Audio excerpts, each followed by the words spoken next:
Қайырлы күн, құрметті көрермендер, менің арнама қош келдіңіздер. Сіздермен бірге Гүлбану.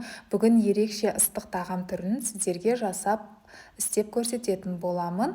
Ендеше менің арнама тіркелмеген жаңа көрермен болсаңыз, міндетті түрде менің арнама тіркеліп, лайк басып, пікір қалдыруды ұмытпаңыздар. Және де бұл тағамның ерекшелігі ешқандай артық заттарды қажет етпейтін, үйдегі бар заттармен, яғни қолжетімді заттармен дайындалатын тағам түрі. Ендеше біз бастаймыз. Ең алдымен еттің кез келген түрін қолдансаңыздар болады, және де осылай дәл видеодағыдай кубиктап турап алатын боласыздар. Ешқандай да артық уақытыңызды алмайтын және де тез дайындалатын тағам түрі болғандықтан міндетті түрде жасап көруге кеңес беремін. Жасап жақындарыңызды қуантып қойыңыздар. Көріп тұрғандарыңызда етімізді турап дайындап алдық. Бір шетке алып қоямыз. Ал ендігі кезекте картошкамызды да осылай дәл видеодағыдай 4 бұрышты етіп турап алатын боласыздар.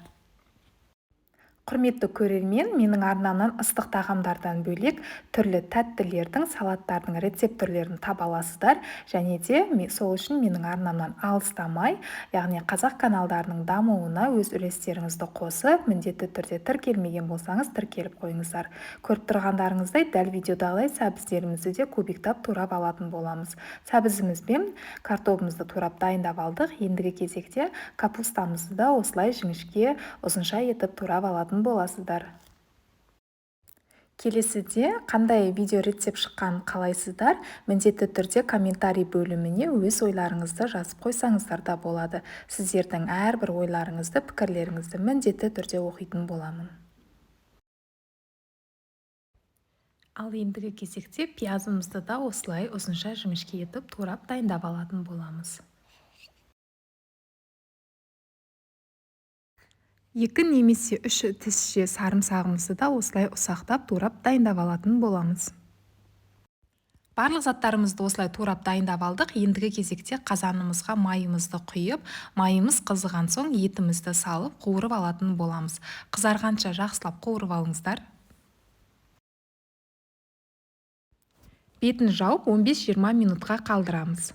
15-20 минут аралығында осылай қуырылып шықты етіміз, және де дәміне қарай тұзымызды, содан соң сарымсағымызды салып, одан соң пиязымызды салып, пиязымыз қызарғанша қуырып алатын боламыз. Осылай жақсылап қызарғанша қуырып аласыздар, және де бетін жауып 5 немесе 10 минутқа қуырылғанға қалдыратын боламыз.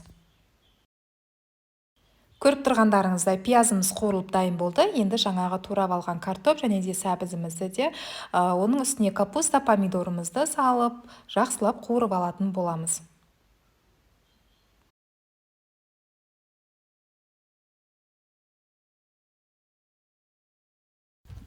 Енді осының үстіне бір ас қасық томатымызды салып, кішкене қуырып аламыз томатымызды да. Және де дәміне қарай тұзымызды саламыз.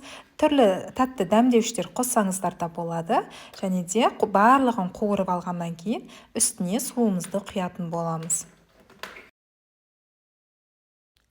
Бетін жауып 1,5 сағатқа қайнап пісуін күтетін боламыз. Арада уақыт өтті, менде 1,5 сағат уақытта, яғни пісіп дайын болды. Көріп тұрғандарыңыздай өте дәмді және де әдемі болып пісіп шықты. Енді осының үстіне кез келген дүкендерден табылатын осындай спагеттиді салып дайындайтын боламын. Дәл осылай жайғастырып қоясыздар да бетін жауып 15 минутқа қалдырасыздар. 15 минут арада уақыт өтіп, біздің тағамымыз осымен пісіп дайын болды. Енді ыдысымызға салып, жақындарыңызға ұсына берсеңіздер болады.